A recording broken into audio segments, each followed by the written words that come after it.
Saudaraku, firman Tuhan ini biarlah membawa kita untuk percaya sungguh-sungguh bahwasanya mujizat Tuhan masih berlangsung.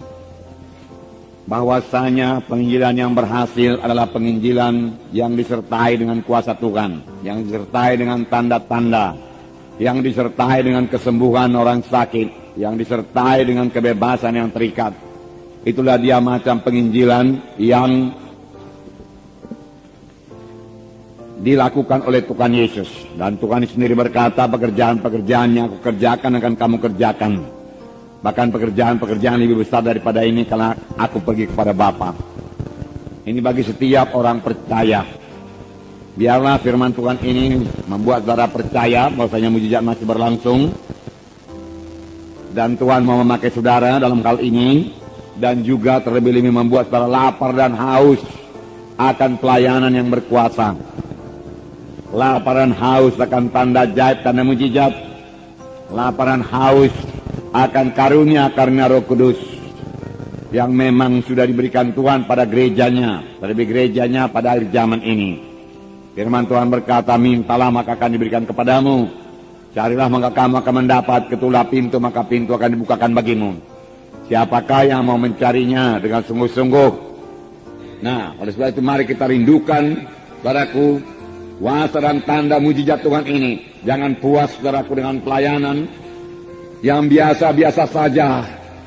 Ya, harus terjadi mujizat Tuhan dalam tiap-tiap kebaktian kita. Amin.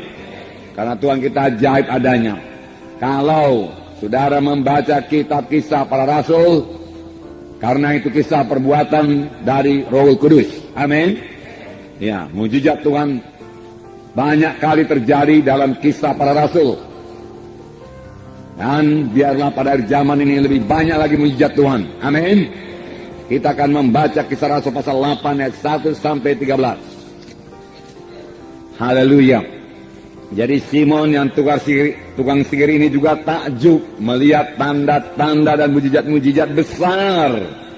Tanda-tanda yang besar, mujizat-mujizat yang besar terjadi. Jadi banyak tanda, banyak mujizat. Amin. Banyak penyataan-penyataan Roh Kudus harus terjadi dalam pelayanan kita. Pelayanan Filipus ini juga dikatakan mereka mendengarkan firman Tuhan. Tetapi mereka bukan hanya sekedar mendengar saja, mereka juga melihat tanda-tanda yang diadakannya. Setelah mereka mendengar firman Tuhan dan melihat tanda-tanda yang diadakannya, tanda mujizat yang tidak bisa dilakukan dengan kekuatan manusia, mereka dengan bulat hati menerima apa yang diberitakannya itu.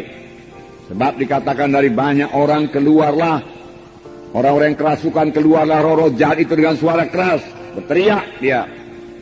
Setan bisa berteriak memakai mulut orang yang kerasukan itu. Dan banyak orang lumpuh dan banyak orang timpang. Bukan sedikit, banyak. Biarlah kita merindukannya. Biarlah kita lapar dan haus akan hal ini. Karena inilah dia pelayanan Tuhan Yesus. Dan Tuhan Yesus berkata, pekerjaan yang aku kerjakan akan kamu kerjakan. Sidang akhir zaman ini yang mengerjakannya.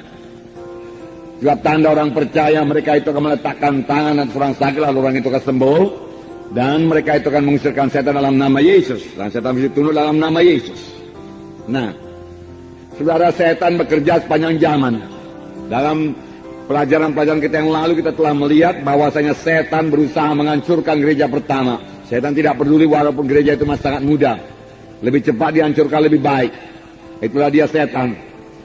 Ya, pada waktu terjadi mujizat Tuhan, orang lumpuh disembuhkan, saudaraku. Kemudian mereka mengancam rasul-rasul dan berkata kepada Petrus dan Yohanes, jangan lagi mengajar dalam nama Yesus.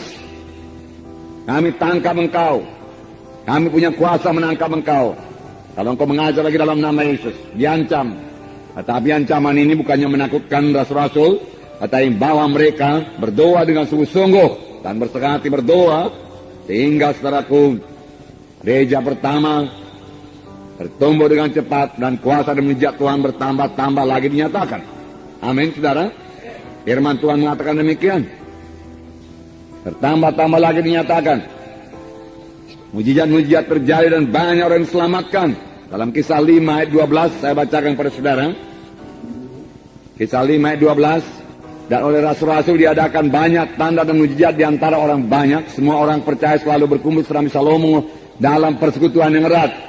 Jadi bukan berpihak-pihak mereka, dalam persekutuan yang erat. Amin. Nah, milikilah persekutuan yang erat satu sama lain. Persekutuan yang erat. Dalam satu sidang harus ada persekutuan yang erat. Harus bersehati supaya sidang itu bisa diberkati Tuhan. Amin. Rumah tangga yang bersehati adalah rumah tangga yang diberkati Tuhan. Amin. Ayat 14. Dan makin lama makin bertambahlah jumlah orang yang percaya kepada Tuhan, baik laki-laki maupun perempuan. Nah, langkah baiknya ini, ya.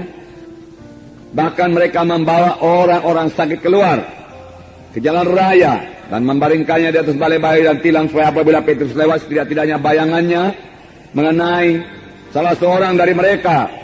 Jadi karena tidak sempat lagi meletakkan tangan, bayangan Petrus saja menyembuhkan. Bukan bayangan Petrus menyembuhkan, kuasa Tuhan menyembuhkan. Karena mereka punya iman pada Tuhan. Amin. Dan bayangan Petrus itu hanya sebagai point of contact saja. Ya. Mereka sembuh. Ayat 16. Dan juga orang banyak dari kota-kota sekitar Yerusalem datang berduyun-duyun dan membawa orang-orang yang sakit dan orang-orang yang diganggu roh jahat. Ada yang sakit, ada yang diganggu roh jahat. Jadi ada roh jahat mengganggu, hati-hati. Ya. Kita bukanlah orang yang mau bersoal jawab, berdebat-debat, saudaraku. Kita perlu menyatakan tanda ajaib, tanda mujizat, membuktikan bahwasanya Yesus hidup dan dia bangkit daripada kematian dan dia bekerja. Amin. Saudara bisa melaksanakannya, saudaraku.